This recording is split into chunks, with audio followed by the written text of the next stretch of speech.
Morning students, online classes में आपका स्वागत है। क्लास 8 विषय हिंदी और चैप्टर हमारा तीसरा है बस की यात्रा। हमने इसका एक पेज पढ़ लिया था, आज हमारा सेकंड पेज है। और चैप्टर पढ़ने से पहले सबसे पहले हम इसके कठिन शब्दार्थों को देख लेते हैं। स्टार्ट मीन्स चालू, फौरन, तुरंत।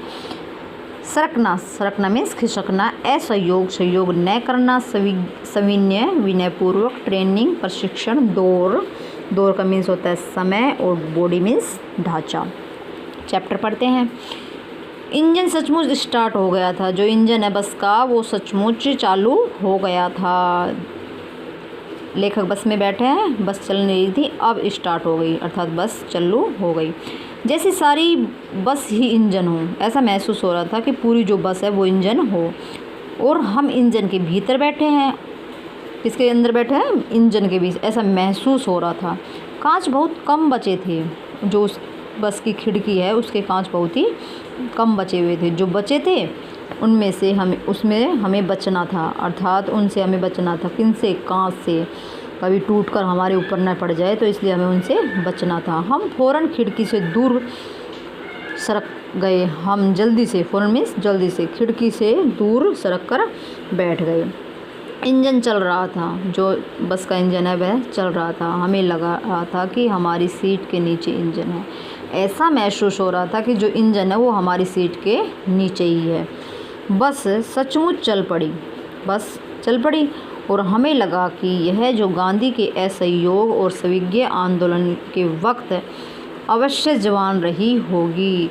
हमें ऐसा महसूस हो रहा था कि जो ये बस है, जब महात्मा गांधी ने असहयोग आंदोलन और सविनय आंदोलन चलाया था, उस वक्त अर्थात उस समय यह जो बस है अवश्य नई रही होगी, अर्थात उस टाइम यह बस जवान या नई रही होगी। उसे ट्रेनिंग मिल चुकी थी, अर्थात उसे प्रशिक्षण मिल चुका था। हर हिस्सा एक दूसरे से असहयोग कर रहा था, अर्थात इतनी खच्चर हो चुकी थी वह बस, तो असहयोग अर्थात एक दूसरे के पार्ट है वो एक दूसरे का सहयोग भी नहीं कर रहे थे। पूरी बस सविनय आंदोलन के दौर से गुजर रही थी।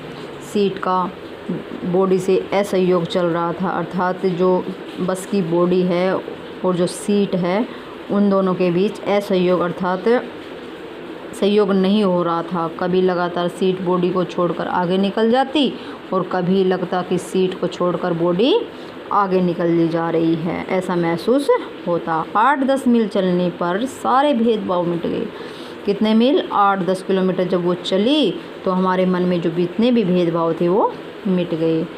यह समझ में नहीं आता था कि सीट पर हम बैठे हैं या सीट हम पर बैठी है, अर्थात वो सोच रहे थे, ऐसा लग रहा था जैसे कभी तो सीट हम पर बैठे या हम सीट पर बैठे हैं। इसके क्वेश्चन आंसर देखो इस पैराग्राफ के। इंजन स्टार्ट होते ही लेखक को क्या महसूस हुआ? इंजन स्टार्ट होते ही लेखक को महसूस हुआ कि क्या महसूस हुआ कि ये जो बस है वो सचमुच स्टार्ट हो गई है और हम इंजन के अंदर बैठे हैं या इंजन हमारे अंदर बैठा हुआ है। 8-10 मील यात्रा करने के बाद लेखक को क्या अनुभव हुआ? 8-10 मील जब बस यात्रा की तो उसके सारे भेदभाव मिट गए, अर्थात उसके मन में थे ये भेदभाव थे कि पता नहीं ये बस चलेगी या नहीं, उसके समझ में आ गया था। ठीक है, अगला पैराग्राफ देखो। और पैराग्राफ पढ़ने से पहले सबसे पहले हम इसके शब्दार्थ देख लेते हैं। एकाएक मीन्स अचानक। उम्मीद मीन्स आशा। रफ्तार मीन्स चाल या वेग। भरोसा, विश्वास। लुभावने, सुंदर, मन को अच्छे लगने वाले। दुश्मन, शत्रु। गोता, डुबकी। पैराग्राफ देखिए। एकाएक बस रुक गई। वो बस जो रुक गई, मालूम हुआ कि पेट्रोल की टंकी में छेद हो गया। ड्राइवर ने बाल्टी में पेट्रोल निकालकर उसे बगल में रखा और नली डालकर इंजन में भेजने लगा, अर्थात नली के द्वारा इंजन में पेट्रोल भेजने लगा।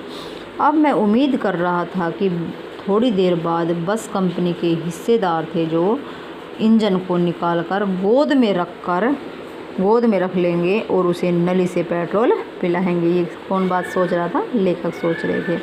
जैसे माँ अपने बच्चे के मुंह में दूध की शीशी लगाती है।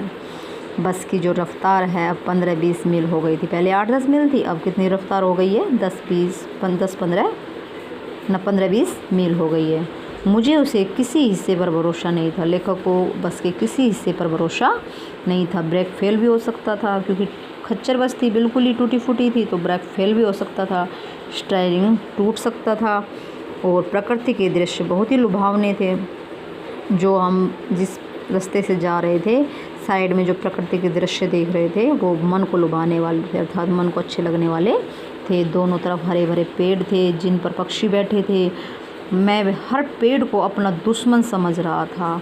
लेखक किसको पर समझ रहा था दुश्मन? हर पेड़ को दुश्मन समझ रहा था। जो भी पेड़ थे जिन पर पक्षी बैठे थे कि इसे बस टकराएगी और वह निकल जाता, तो दूसरे पेड़ का इंतज़ार करता। अर्थात तो लेखक हर पेड़ को देखता जा रहा था, पता नहीं इससे बस टकराएगी या इससे बस टकराएगी। तो वो ऐसा पेड़ ऐसे लग रहे थे जैसे दुश्मन की तरह लग रहे थे लेखक को। झील दिखती तो सोचता कि इसमें बस गोता लगा जाएगी, अर्थात इसमें कभी डूब न जाए ये बस। ठीक है, क्वेश्चन आंसर देखो। पेट्रोल के टंकी में छेद होने पर ड्राइवर ने क्या किया? ड्राइवर ने सारा पेट्रोल एक बाल्टी में निकाल लिया था।